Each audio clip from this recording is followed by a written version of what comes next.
Hello everyone, कैसे हैं आप सभी। स्वागत है आप सभी का आपके अपने यूट्यूब चैनल बीरे स्टडी पॉइंट पर।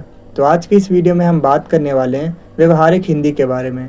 तो आज की ये वीडियो एनईपी के 4th सेमेस्टर के स्टूडेंट्स के लिए काफ़ी ज़्यादा इंपॉर्टेंट होने वाली है, क्योंकि आज के इस वीडियो में हम इस बुक को कंप्लीट डिस्कस करने वाले हैं, जिसमें सबसे पहले हम ये देखेंगे कि अभी तक आपके एग्ज़ाम में इस बुक से किस किस टाइप से क्वेश्चन पूछे गए हैं। इसके बाद हम बात करेंगे हमें अपने आंसर्स को एग्जाम में किस तरह से प्रेजेंट करना चाहिए सो दैट हम अच्छा स्कोर कर सकें अपने एग्जाम में। तो बिना टाइम वेस्ट करते हुए बढ़ते हैं अपने वीडियो की तरफ। तो हमारा पहला प्रश्न पूछा जाता है व्यवहारिक हिंदी के ऊपर। जैसा कि आप स्क्रीन पे देख पा रहे हो, कुछ इस तरीके से आपके एग्जाम में क्वेश्चन पूछे जाते हैं। अगर आप इन दोनों क्वेश्चंस को पढ़ते हो तो आप एक कंक्लूजन पे पहुंचोगे कि इन दोनों ही क्वेश्चंस में बेसिकली आपसे यही पूछा जा रहा है कि व्यवहारिक हिंदी से आप क्या समझते हैं, उसके अर्थ के बारे में बताइए, उसकी विशेषताओं के बारे में बताइए, इसके अलावा उसका कहाँ कहाँ यूज़ होता है डेली लाइफ में, उसके बारे में बताइए। तो आइए हम बढ़ते हैं अपने आंसर की तरफ। तो आंसर में सबसे पहले हम बताएंगे व्यवहारिक हिंदी का अर्थ क्या होता है, इसका मतलब क्या होता है।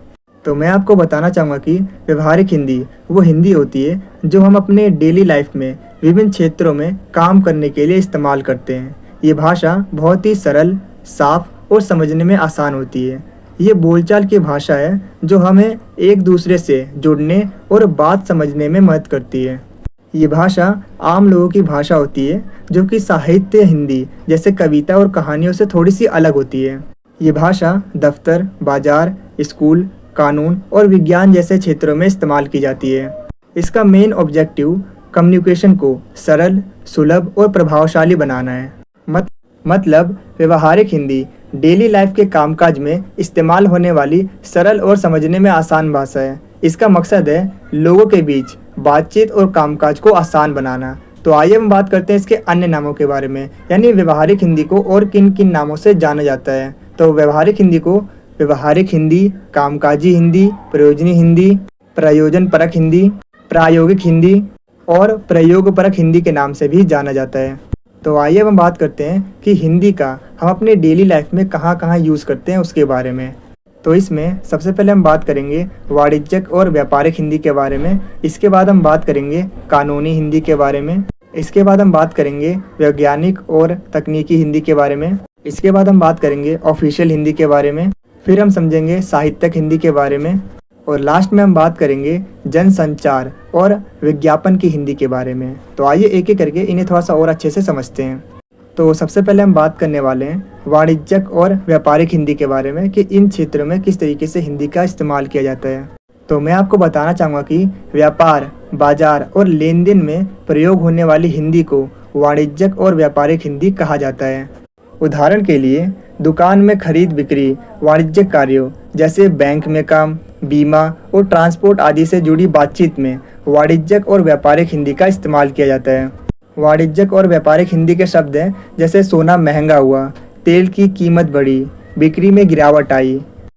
और सरकार ने वाणिज्य विषयों की पढ़ाई हिंदी में शुरू की जिससे कि स्टूडेंट्स उसे सीख सकें।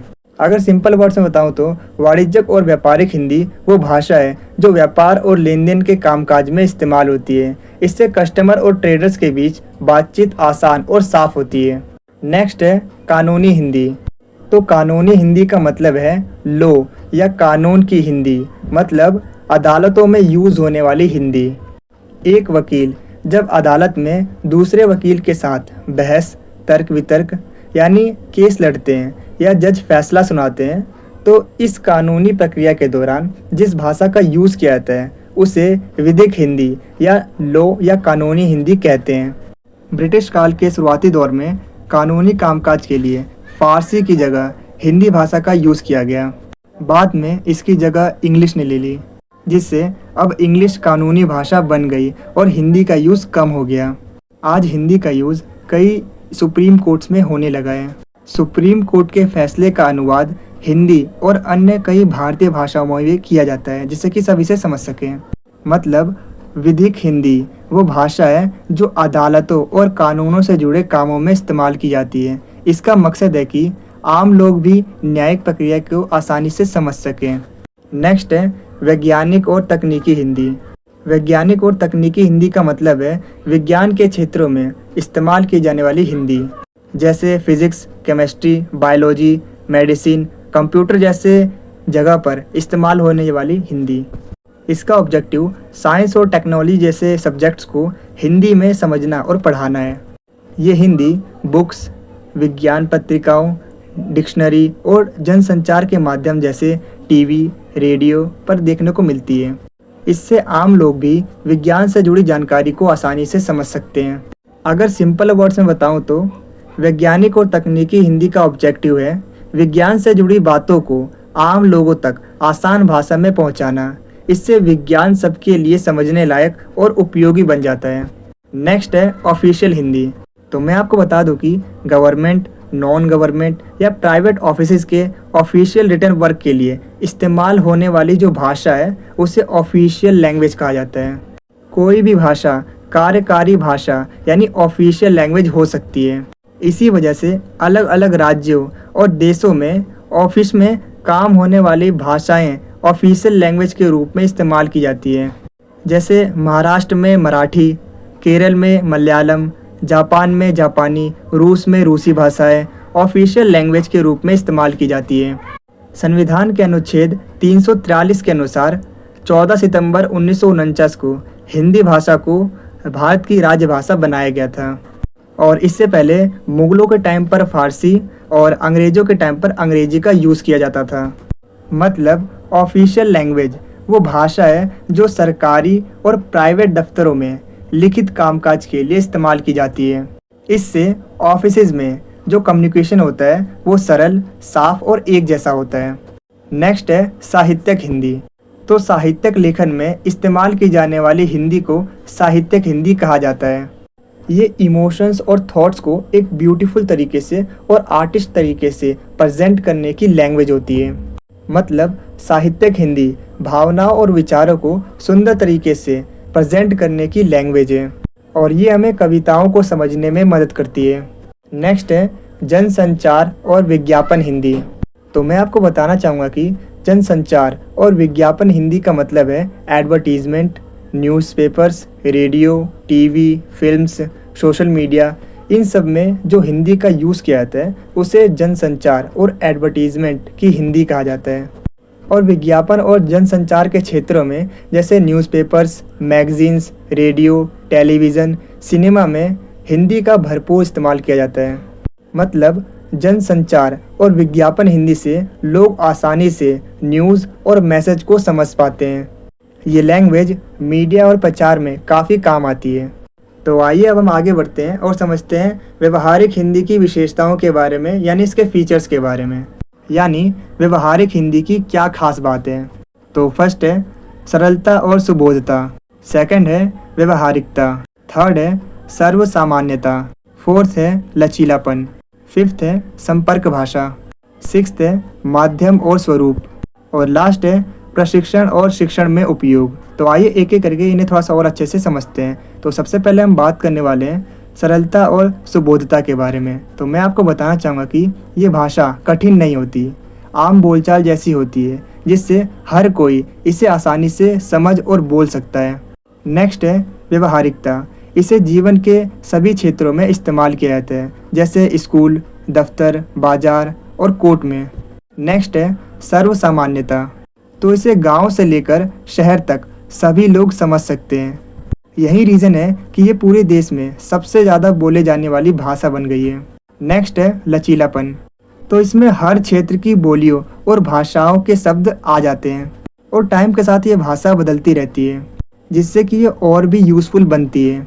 नेक्स्ट है संपर्क भाषा। ये एक ऐसी भाषा है जो विभिन्न भाषाओं के लोगों को कनेक्ट करती है। देश के अलग अलग हिस्से में रहने वाले लोग एक दूसरे से हिंदी के थ्रू संवाद यानी कम्युनिकेशन यानी बातचीत कर पाते हैं। नेक्स्ट है माध्यम और स्वरूप। तो व्यवहारिक हिंदी लिखित जैसे पत्र, ईमेल या मौखिक जैसे बातचीत या भाषण दोनों ही रूप में इस्तेमाल की जाती है और ये रेडियो, टीवी, बुक्स और इंटरनेट पर बड़ी मात्रा में मिलती है। लास्ट है प्रशिक्षण और शिक्षण में उपयोग। तो मैं आपको बता दूं कि स्कूल्स, कॉलेजेस और ट्रेनिंग इंस्टीट्यूट्स में टीचिंग के लिए इस हिंदी भाषा का इस्तेमाल किया जाता है। ये टीचर और स्टूडेंट दोनों के बीच कम्युनिकेशन यानी बातचीत का माध्यम बनती है। तो आइए अब हम बात करते हैं इसके कंक्लूजन की तरफ। तो मैं आपको बताना चाहूँगा कि व्यवहारिक हिंदी एक ऐसी भाषा है जो न सिर्फ रोज़मर्रा के जीवन में बल्कि व्यापार, कानून, विज्ञान, मीडिया और एजुकेशन और सरकारी कामकाज में भी काफ़ी ज़्यादा इम्पोर्टेंट भूमिका निभाती है। और इसकी सबसे बड़ी विशेषता ये है कि ये आसान, स्पष्ट और सबको जोड़ने वाली भाषा है। तो आइए अब हम आगे बढ़ते हैं अपने अगले प्रश्न की तरफ। तो जो हमारा अगला प्रश्न पूछा जाता है वो बैंकिंग हिंदी के ऊपर पूछा जाता है। जैसा कि आप स्क्रीन पे देख पा रहे हो, कुछ इस तरीके से आपके एग्जाम में क्वेश्चन पूछे जाते हैं। अगर आप इन दोनों क्वेश्चंस को पढ़ोगे तो आप एक कंक्लूजन पे पहुंचोगे कि इन दोनों ही क्वेश्चंस में बेसिकली आपसे यही पूछा जा रहा है कि बैंकों में जो हिंदी यूज़ की जा रही है उसमें धीरे धीरे गिरावट आ रही है। जैसा कि आपको पता ही होगा कि बैंकों में अब हिंदी का यूज़ ना के बराबर होता है, सारे चीज़ें इंग्लिश में ही होती है। तो ऐसा क्यों है उसके बारे में बताइए। तो आइए अब हम आगे बढ़ते हैं अपने आंसर की तरफ।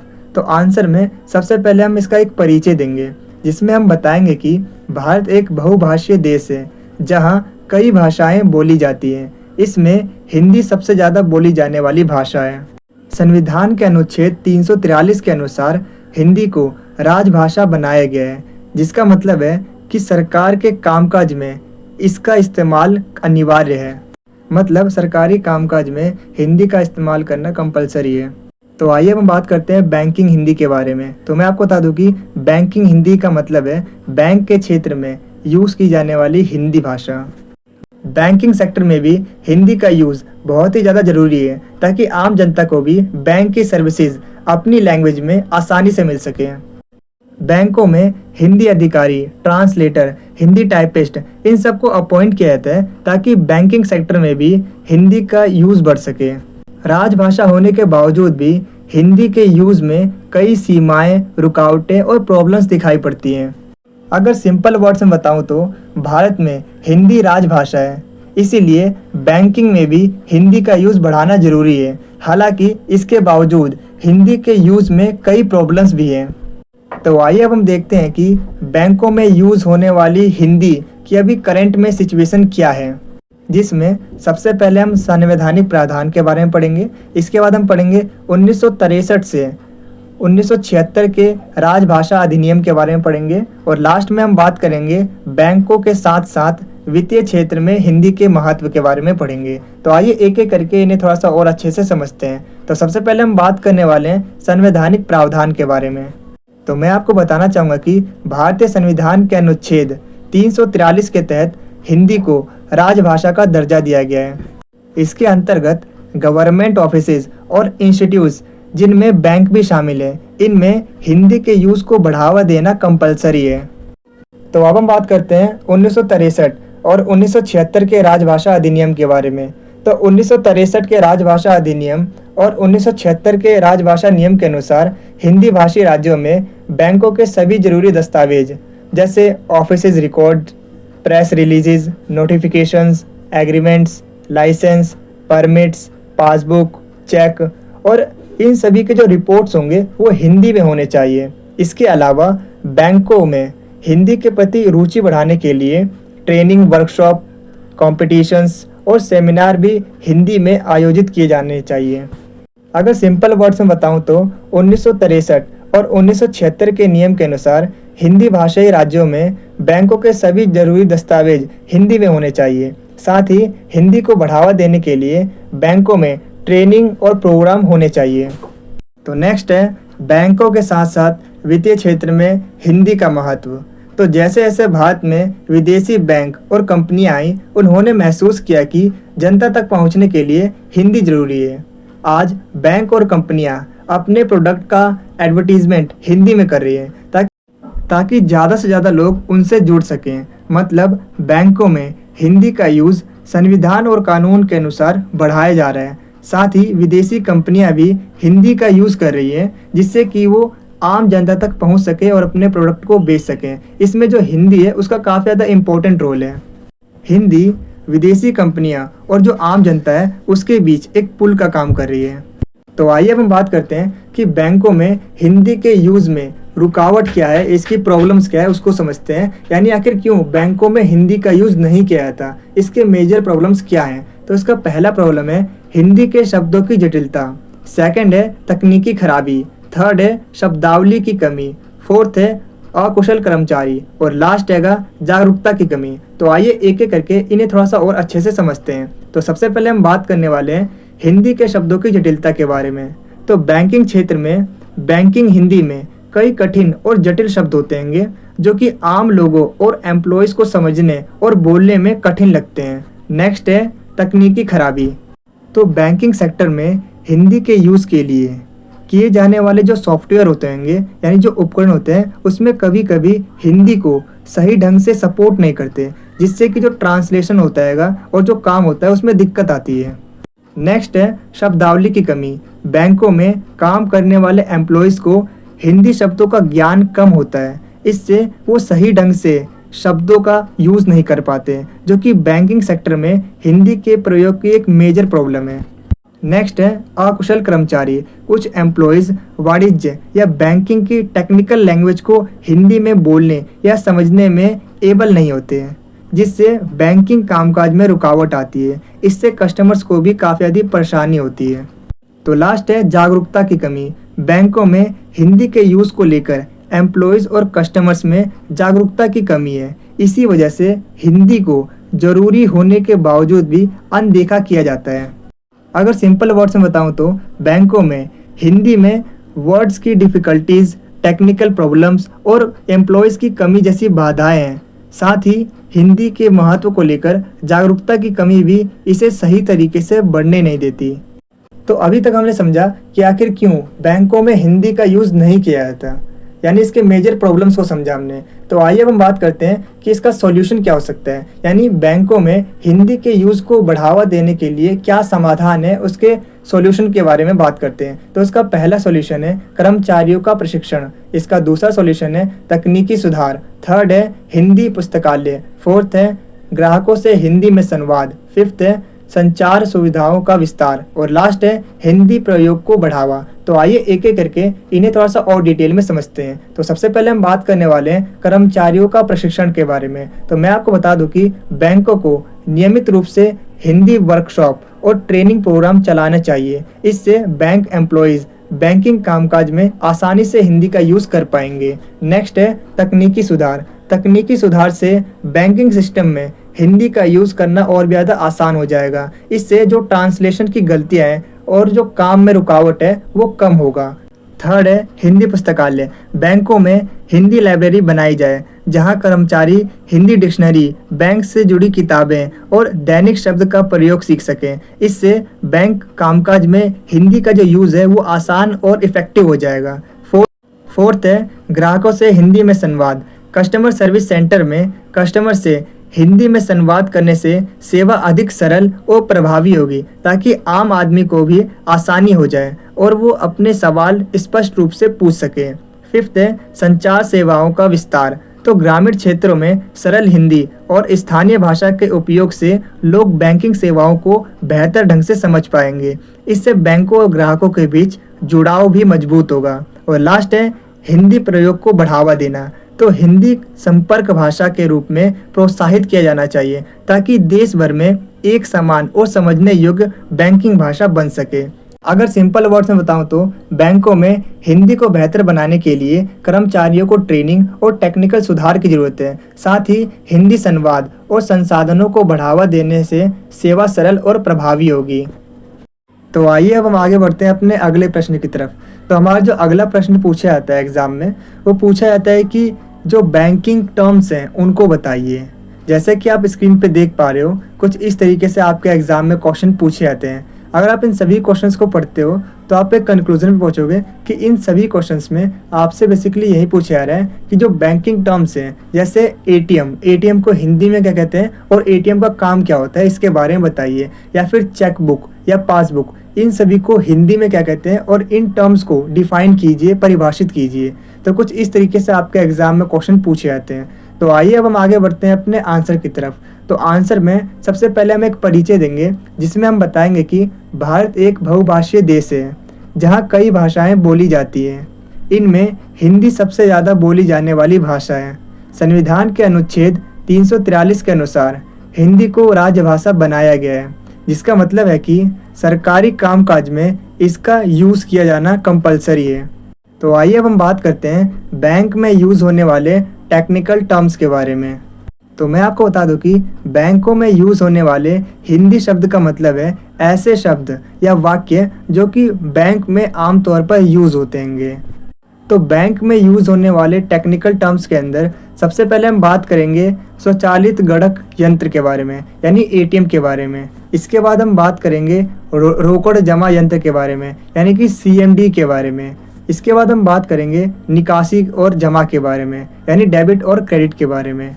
इसके बाद हम बात करेंगे बैंक शुल्क के बारे में, यानी जो बैंक के चार्जेस होते हैं। देन हम बात करेंगे बैंक पुस्तिका यानी पासबुक के बारे में। फिर हम बात करेंगे नकदी के बारे में, यानी कैश के बारे में। इसके बाद हम बात करेंगे चेक के बारे में। फिर हम बात करेंगे चेकबुक के बारे में। इसके बाद हम बात करेंगे क्रेडिट कार्ड के बारे में। फिर हम बात करेंगे लास्ट में चालू खाता यानी करेंट अकाउंट के बारे में। तो आइए एक एक करके इन्हें थोड़ा सा और डिटेल में समझते हैं, जिसमें सबसे पहले हम बात करने वाले हैं स्वचालित गणक यंत्र यानी एटीएम के बारे में। तो एटीएम का फुल फॉर्म है ऑटोमेटेड टेलर मशीन, यानी स्वचालित गणक यंत्र। ये एक ऐसी मशीन होती है जिससे आप अपने खाते से नगद पैसे निकाल सकते हैं। अगर मैं एग्जांपल की बात करूं, अगर किसी ग्राहक को पैसे निकालने हैं तो वो अपने क्रेडिट कार्ड से एटीएम मशीन का यूज़ करता है। नेक्स्ट है रोकड़ जमा यंत्र यानी सीएमडी, कैश डिपॉजिट मशीन। तो सीएमडी का फुल फॉर्म होता है कैश डिपॉजिट मशीन, यानी रोकड़ जमा यंत्र। ये मशीन ग्राहक को बिना किसी लाइन में लगे नगद पैसे अपने खाते में जमा करने की सुविधा देता है। ये कार्ड के साथ या बिना कार्ड के भी वर्क करता है। अगर मैं एग्जांपल की बात करूं तो दुकानदार अपने दिन की कमाई सीधे सीएमडी मशीन में डालकर बैंक में डिपॉजिट कर सकता है। नेक्स्ट है निकासी और जमा यानी डेबिट और क्रेडिट। तो डेबिट का मतलब होता है खाते से पैसा निकालना और क्रेडिट का मतलब होता है खाते में पैसा जोड़ना यानी पैसा डालना। अगर मैं एग्जांपल की बात करूं, अगर किसी ने 1000 रुपये निकाले तो डेबिट होगा और अगर किसी ने 2000 रुपये डिपॉजिट किए यानी क्रेडिट होगा। नेक्स्ट है बैंक शुल्क यानी बैंक चार्जेस। तो बैंक के द्वारा दी जाने वाली सर्विसेज के बदले कस्टमर से जो पैसे लिए जाते हैं उन्हें बैंक शुल्क यानी बैंक चार्जेस कहते हैं। नेक्स्ट है बैंक पुस्तिका यानी पासबुक। ये एक छपी हुई किताब होती है जिसमें कस्टमर के खाते से रिलेटेड सभी लेन देन होते हैं, यानी ट्रांजैक्शन की हिस्ट्री होती है। नेक्स्ट है नकदी यानी कैश। नोट और सिक्कों के रूप में पैसे को नकदी कहते हैं। आजकल नकदी का जो यूज़ है वो कम हो गया है क्योंकि जो लोग हैं वो डिजिटल भुगतान करते हैं, जैसे यूपीआई या नेट बैंकिंग का इस्तेमाल ज़्यादा करते हैं। अगर मैं कैश का एग्जांपल दूं तो दुकानदार को ग्राहक ने 500 रुपये का नोट देकर पेमेंट किया, यानी ये नकदी है यानी कैश है। नेक्स्ट है चेक। ये एक ऐसा कागजी फॉर्म है जिससे कोई व्यक्ति किसी को अपने खाते से पेमेंट कर सकता है। ये ऑनलाइन पेमेंट का एक मेथड होता है। अगर मैं एग्जांपल की बात करूं तो एक फादर ने अपने बेटे की फ़ीस की पेमेंट करने के लिए चेक जारी किया। नेक्स्ट है चेकबुक। ये चेकबुक की एक पुस्तिका होती है जिसमें 25 से लेकर 50 या 100 चेक होते हैं और जो कस्टमर होता है वो इसे अपने बैंक से कलेक्ट करता है। अगर मैं एग्जांपल की बात करूं तो जो बिजनेसमैन है वो अपने कस्टमर्स को पेमेंट करने के लिए चेकबुक से एक चेक देता है। नेक्स्ट है क्रेडिट कार्ड। ये एक ऐसा कार्ड होता है जिससे जो कस्टमर है वो उधार पेमेंट कर सकता है और बैंक को बाद में उसकी राशि पेमेंट कर सकता है और इसमें खर्च करने की एक लिमिट होती है। अगर मैं एग्जांपल की बात करूं तो अमन ने अपने क्रेडिट कार्ड से टीवी खरीदा और उसे 45 दिनों में बैंक को पेमेंट करना है। लास्ट है चालू खाता यानी करेंट अकाउंट। ये खाता आमतौर पर बिजनेसमैन, कंपनीज और इंस्टीट्यूशंस के पास होता है। इसमें उनको कोई भी इंटरेस्ट नहीं मिलता, लेकिन इसमें ट्रांजैक्शन की कोई लिमिट नहीं होती। अगर मैं एग्जांपल की बात करूं, एक कंपनी के पास करेंट अकाउंट है जिससे वो दिन भर में कई सारी पेमेंट्स करता है। तो आइए अब हम आगे बढ़ते हैं इसके कंक्लूजन की तरफ। तो मैं आपको बताना चाहूँगा कि बैंकों में हिंदी भाषा सरल और साफ होनी चाहिए ताकि हर ग्राहक आसानी से बैंकिंग सेवाएं समझ सके। इससे सेवा सभी तक पहुंच पाएगी और बैंक का जो काम है वो आसान बनता है। तो वीडियो में आगे बढ़ने से पहले मैं आपको बताना चाहूँगा कि अगर आपको इस वीडियो के प्रॉपर आंसर वाले नोट्स चाहिए तो नोट्स का लिंक मैंने आपको अपने वीडियो के डिस्क्रिप्शन बॉक्स में प्रोवाइड कर दिया है। आप वहाँ से नोट्स को आसानी से डाउनलोड कर सकते हो। अभी हम देखने वाले हैं हमारे द्वारा जो नोट्स को तैयार किया गया है उसका एक छोटा सा ओवरव्यू। जैसे कि आप देख सकते हो, जैसे ही आप हमारे PDF को डाउनलोड करते हो सबसे ऊपर आपको हमारे चैनल का नेम शो होगा। उसके जस्ट नीचे यहाँ पर आपको शो होगा सब्जेक्ट का नेम, जो कि है व्यवहारिक हिंदी। और मैं आपको बताना चाहूँगा कि हमारे नोट्स के अंदर आपको जितने भी मोस्ट इंपॉर्टेंट क्वेश्चन है विद सॉल्यूशन यानी आंसर के साथ मिलने वाले हैं। हमने अपने नोट्स में सबसे पहले यहाँ पर लेटेस्ट सिलेबस को बताया है। जैसे कि आप देख सकते हो टोटल आपको 3 यूनिट्स पढ़नी है और जितने भी जो मोस्ट इंपॉर्टेंट क्वेश्चन हैं जो कि अलग अलग लैंग्वेज में पूछे आते हैं, जैसे कि आप देख सकते हो, वो सारे के सारे क्वेश्चन आपको इस PDF के अंदर मिलने वाले हैं। और आपको अपने एक्सप्लेनेशन कैसे देनी है, एग्जाम में किस तरह से प्रेजेंट करना है, वो भी इसमें बताया गया है। सबसे पहले आपको एक बुलेट पॉइंट लिखना होता है, उसके बाद उसकी एक्सप्लेनेशन देनी होती है। ठीक इसी तरीके से आप भी अपने आंसर को एग्ज़ाम में प्रेजेंट कीजिएगा। अब आप में से काफ़ी सारे स्टूडेंट्स ये कमेंट करेंगे कि इसके लिए जैसे मैंने वीडियो बनाई थी एनिमेशन के थ्रू वही बनाई है। तो मैं आपको बताना चाहूँगा कि टाइम अभी कम है और आपका एग्ज़ाम जो है वो काफ़ी ज़्यादा नज़दीक है। दैट्स वाई मैं आपको PDF शो कर रहा हूँ। आप डिस्क्रिप्शन में जाइए, वहाँ से PDF को डाउनलोड कीजिए और अभी से अपनी स्टडी को कंटिन्यू कीजिएगा। देखिए हो सकता है कि जब तक मैं वीडियो अपलोड करूँ तब तक आपका एग्ज़ाम ही ख़त्म हो जाए। दैट्स वाई मैं आपको नोट्स प्रॉपर शो कर रहा हूँ और आप क्या कीजिए, डिस्क्रिप्शन में जाइए, नोट्स को डाउनलोड कीजिए और अपनी स्टडी को कंटिन्यू कीजिएगा। जितने भी तरह के एग्जाम में क्वेश्चन पूछे गए वो सारे के सारे मोस्ट इंपॉर्टेंट क्वेश्चन आपको मिलने वाले हैं। इसी तरीके से आपको अपना एक इंट्रोडक्शन लाइन देना होता है, उसके बाद एक्सप्लेनेशन देनी होती है। और मैं आपको बताना चाहूँगा कि आप अपने आंसर को एग्ज़ाम में जितना ज़्यादा हो सके ज़्यादा से ज़्यादा लिखने की कोशिश कीजिएगा, ज़्यादा से ज़्यादा पेज भरिएगा। क्योंकि जो कॉलेज के एग्ज़ाम होते हैं वो स्कूल के एग्ज़ाम से डिफरेंट होते हैं। कॉलेज के एग्ज़ाम में पेजेस देखे जाते हैं, हमारे नोट्स के अंदर आपको हर तरह के क्वेश्चन मिलने वाले हैं। जैसे कि आप देख सकते हो ये इतने तरह से एक ही टाइप के क्वेश्चन पूछे जाते हैं। तो इतने सारे टाइप्स के आपने क्वेश्चन देखे तो आपको एक आइडिया आ जाता है कि किस तरीके से आपके एग्जाम में क्वेश्चन पूछे जा रहे हैं। और अगर आपके एग्जाम में क्वेश्चन को घुमा के ही पूछा जाता है तो भी आप उसका आंसर ईजिली दे पाओगे, क्योंकि ऑलरेडी आपने इतने सारे टाइप्स के क्वेश्चन पढ़ के जा रहे हैं। और जो मैं आपको बताना चाहता हूँ, यहाँ पर मैं आपको एक छोटा सा ओवरव्यू दिखा रहा हूँ किस तरीके से आपको हमारे नोट्स मिलने वाले हैं। जितने भी जो पूरे क्वेश्चन हैं, जितने भी जो आंसर हैं, वो आपको हमारे नोट्स के अंदर ही मिलेंगे। यहाँ पर मैं आपको एक छोटा सा ओवरव्यू दिखा रहा हूँ। इसके अलावा भी काफ़ी सारे क्वेश्चंस हैं जो कि आपको हमारी PDF के अंदर मिलने वाले हैं।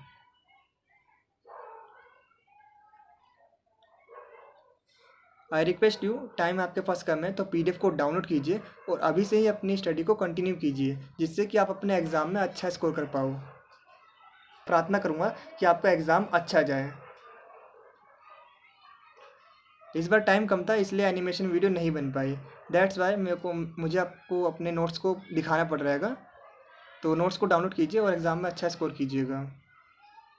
अगर टाइम होता तो मैं आपके लिए एनिमेशन वीडियो ही बनाता। तो ये मैंने आपको एक छोटा सा ओवरव्यू दिखाया और बाकी जो अदर क्वेश्चन हैं वो आपको हमारे PDF के अंदर ही मिलने वाले हैं। तो आज की वीडियो में इतना ही, मिलते हैं आपसे अगली वीडियो में। Thanks for watching this video.